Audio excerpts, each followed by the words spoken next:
Diego continua aqui com a gente, porque agora a gente tem entrevista aqui no Nova Manhã. Nova Manhã. Entrevista. A gente vai chamar para conversa o economista e CEO da Rican Consultoria Empresarial, palestrante e influenciador digital, Ricardo Amorim. Ricardo, bom dia, obrigado por estar aqui com a gente. Bom dia, é uma honra, um prazer estar aqui com vocês. Ricardo, na sua consultoria, quando você conversa, nas suas palestras, quais que são as principais perguntas, as principais preocupações de empresários, empreendedores e as pessoas que estão querendo saber que rumo que o Brasil está tomando? O que as pessoas mais te perguntam?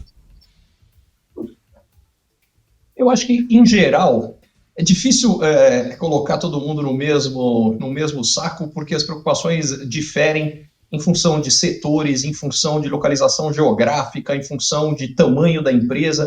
Mas se eu tivesse que colocar uma como principal, eu diria que são exatamente os efeitos negativos da política na nossa economia e, por consequência, na capacidade das empresas poderem fazer negócio.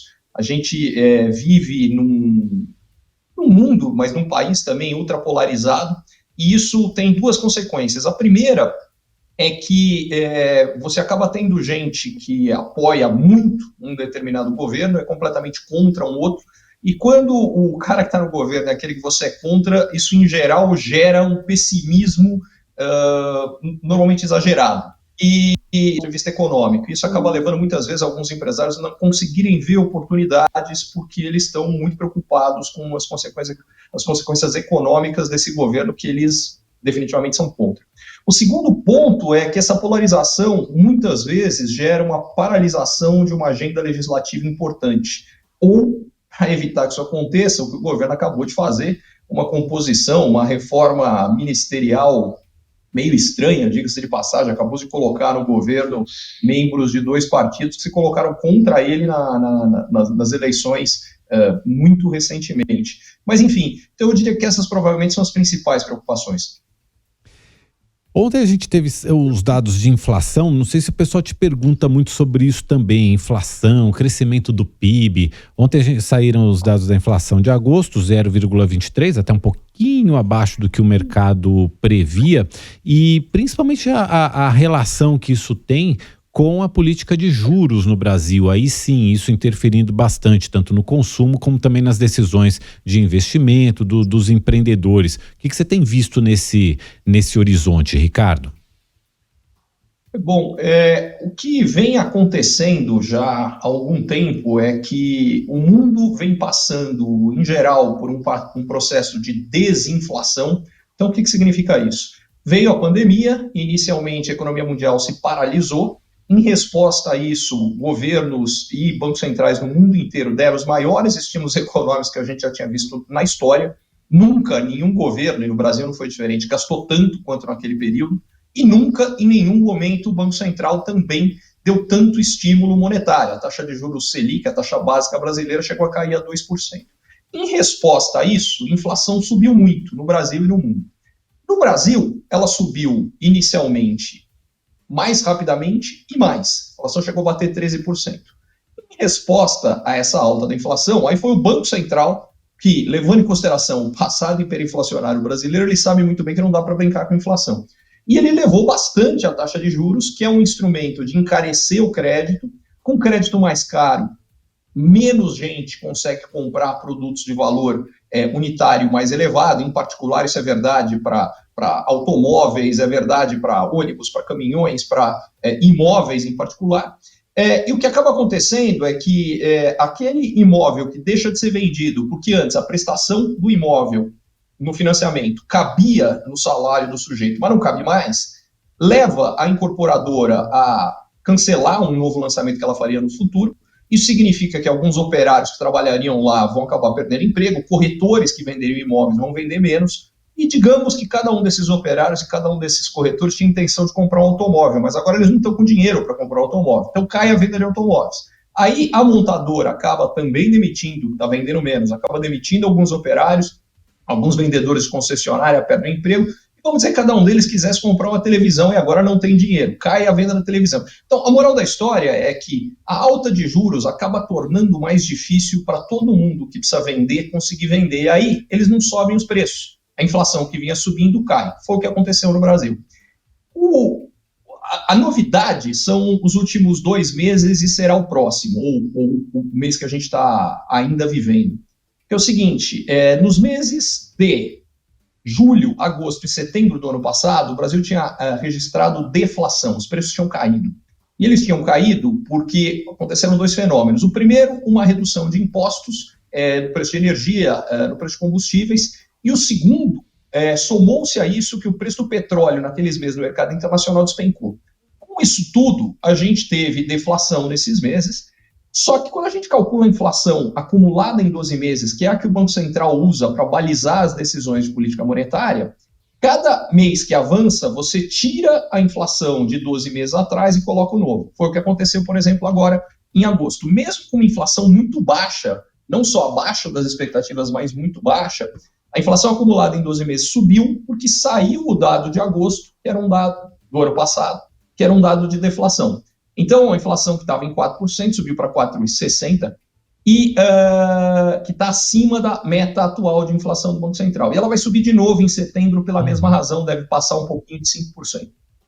Por que isso é importante? Porque isso impede que o Banco Central, neste momento, acelere o processo de queda de juros. Por outro lado, como eu acredito que a partir de outubro a nossa inflação acumulada em 12 meses volta a cair e vai cair mais rapidamente e mais do que o mercado acredita, eu acredito que a gente vai ter um processo de queda de juros no Brasil mais longo do que as pessoas estão imaginando e maior do que as pessoas estão imaginando. Mas isso vai se estender ao longo do ano que vem. Por que é importante? Porque se a alta de juros freava a economia, essa queda de juros tem exatamente o efeito contrário, tem o efeito de pisar no acelerador. As empresas conseguirem vender mais, elas vão contratar mais gente, a economia vai se acelerar, e o resultado prático disso é que é algo que já vem acontecendo há 3 anos, aconteceu em 2021, aconteceu em 2022, está acontecendo em 2023, provavelmente vai se repetir em 2024, que é a economia brasileira vai crescer mais do que as pessoas estão imaginando. Interessante a sua análise, tomara que cresça mesmo, porque estamos precisando desse crescimento. A gente está conversando com o economista Ricardo Amorim, o Diego Amorim, a família Amorim em peso aqui com a gente. O Diego Amorim tem uma pergunta para você. Bom dia, Ricardo. Seria uma alegria ser parente próximo do Ricardo, mas só se a gente conversar um pouquinho que a gente vai achar um parentesco distante aí. Ricardo, pegando o gancho da tua resposta... Pegando o gancho como resposta aí dos juros, eu queria te ouvir sobre como é que você acompanhou nesses últimos tempos, essa queda de braço aqui em Brasília entre o Executivo e o Banco Central. A gente tem um projeto de autonomia do Banco Central que foi aprovado, que está vigente, mas a minha pergunta é, nós estamos fadados a ter um Banco Central, uma autoridade monetária, sempre refém da pressão política de uma forma ou de outra? Eu diria sim e não. Então, vamos ver o que aconteceu na prática dessa vez. Houve muita pressão por parte do Executivo, em particular por parte do presidente, mas também do ministro da Fazenda, em relação ao Banco Central. Só que, e aí é a diferença da independência, o Banco Central não cedeu. O Banco Central fez exatamente o que deveria fazer. Havia condições técnicas de derrubar a taxa de juros, ele começou esse processo e, como eu falei, eu acho que ele vai continuar por mais tempo. Agora, se por um lado a independência de fato acontece e isso faz com que o Banco Central defina a taxa de juros e não o governo, por outro, as decisões de governo têm um impacto gigantesco no que o Banco Central faz. Em primeiro lugar, do ponto de vista de expectativas. Então, quando o governo começa a pressionar o Banco Central, acontece o seguinte fenômeno, é mais ou menos o fenômeno da mulher de César. O Banco Central, nessas alturas, não basta ser honesto, ele tem que parecer honesto, o que significa o seguinte, se não houvesse a pressão, não haveria questionamento, como a sua própria pergunta traz, se o Banco Central, de fato, seria independente, assume-se que ele seria e ponto final.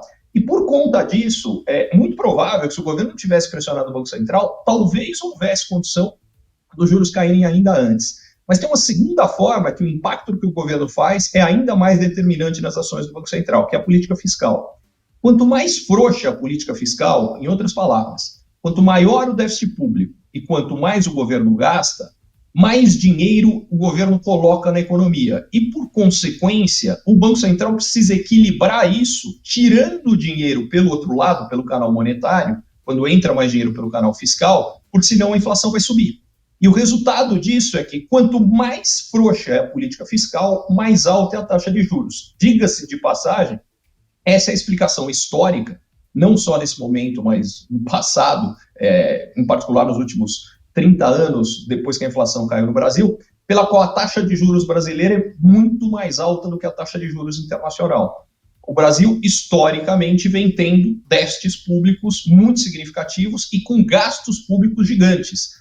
Entre 156 países emergentes, o Brasil é o primeiro, é o que mais gasta de todos eles. E o resultado prático disso é que isso precisa ser compensado por uma política, essa política fiscal muito frouxa tem que ser compensada por uma política monetária mais restritiva. O ideal seria exatamente o contrário. Um mundo onde o governo, gastando menos, onde a gente tendo contas mais equilibradas, a gente pode ter juros muito mais baixos. Porque o efeito prático de muito gasto de governo somado a juros mais altos é que o governo acaba tendo uma necessidade de financiamento gigante. E a consequência é que a gente acaba pagando imposto para burro, o que explica, por exemplo, porque o preço de quase tudo no Brasil é mais alto do que no exterior. Ricardo, agora como é que a gente faz? Porque assim, muitos dos gastos do governo, e principalmente deste governo, são atrelados à área social, a benefícios sociais e gastos, porque é um governo que entende que vários serviços precisam ser feitos pelo poder público, então incrementos em gastos em educação, em saúde e também na prestação de serviços sociais. E a gente de fato tem uma população que precisa desse apoio.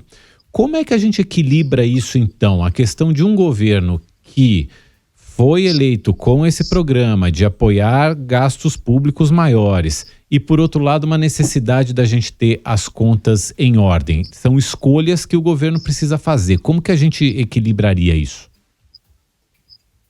Para falar a verdade, eu acho que esse equilíbrio é muito fácil, porque eu não acho que o governo foi eleito com uma agenda de apoiar gastos públicos maiores. O governo foi eleito com uma agenda de ter programas sociais efetivos, o que para mim é uma coisa muito diferente, porque no caso brasileiro, a gente tem uma situação paradoxal que a gente chama de sociais programas que são concentradores de renda porque beneficiam mais os mais ricos do que os mais pobres, que na prática são programas antissociais, mas que recebem o nome de sociais.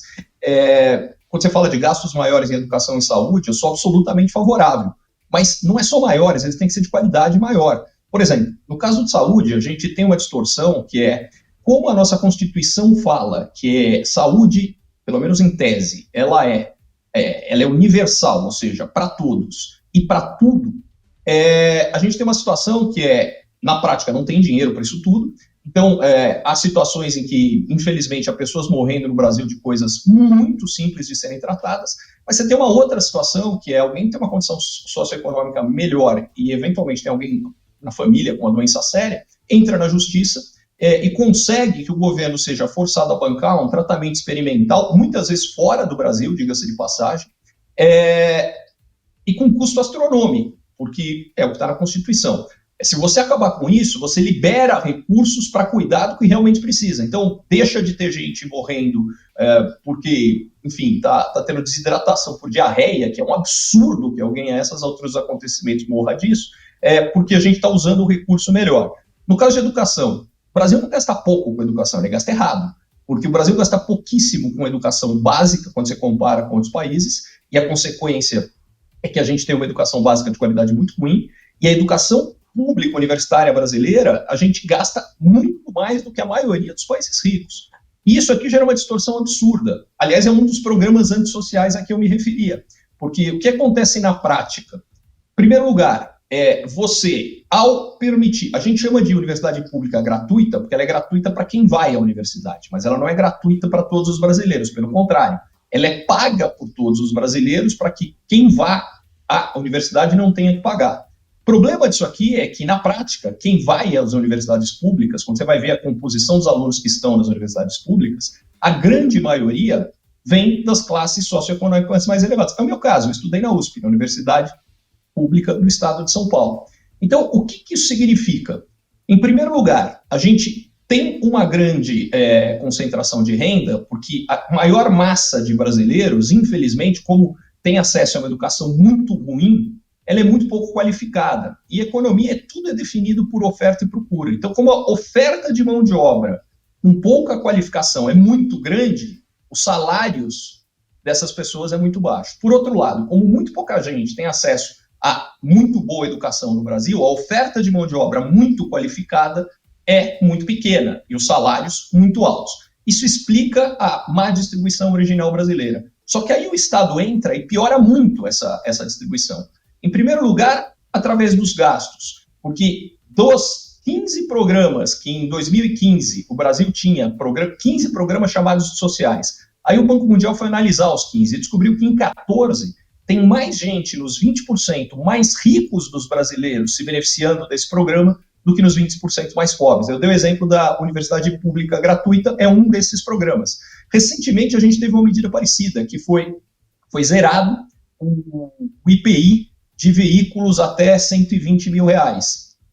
Veículo 0 quilômetro. Quem compra veículo 0 quilômetro brasileiro, mesmo os de valores mais baixos, é os 5% mais ricos do brasileiro. Então a gente está subsidiando quem, na realidade brasileira, é mais rico.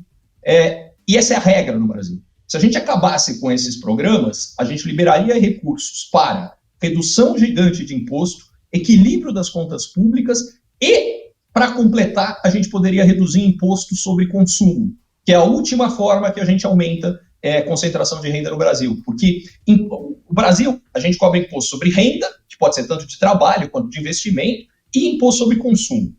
O imposto sobre consumo, ele recai mais sobre o mais pobre, porque toda a renda do mais pobre vira consumo. A renda do mais rico, uma parte é poupada. E ela vai pagar imposto de renda, mas não imposto sobre consumo. Como no Brasil o imposto sobre consumo é mais alto que o imposto de renda, o que acaba acontecendo é que o pobre paga mais imposto. Então vamos lá, a distribuição de renda era ruim em função da falta de investimento em educação básica, e isso não está sendo consertado. Em segundo lugar, ela piora, porque o governo gasta mais com o mais rico do que com o mais pobre, e ela piora ainda mais da forma que a gente cobra imposto. Então, se esse governo de fato quer ter uma agenda verdadeiramente social, ele precisa acabar com os falsos programas sociais, acabar com esse excesso de imposto sobre consumo, aí sim ele vai ter um impacto. Então, não quer dizer que ele foi eleito com uma agenda para aumentar gastos. Esse é o grande engano. Ele foi eleito com uma agenda para, de fato, encarar os programas sociais. Só que ele não está fazendo isso. Ricardo, a gente agradece muito, mas muito mesmo pela tua participação. Infelizmente, a gente já está aqui no finalzinho do Nova Manhã, mas fica aqui o convite para você voltar mais vezes, conversar aqui com a gente, trazer o teu olhar, que é importante para a gente. Muito obrigado por hoje. A gente conversou com o economista Ricardo Amorim. Obrigado de verdade, volte sempre. Eu que agradeço a oportunidade de estar aqui com vocês. Diego, obrigado por hoje também. Uma boa quarta para você e até amanhã. Valeu, Mauro. Boa quarta.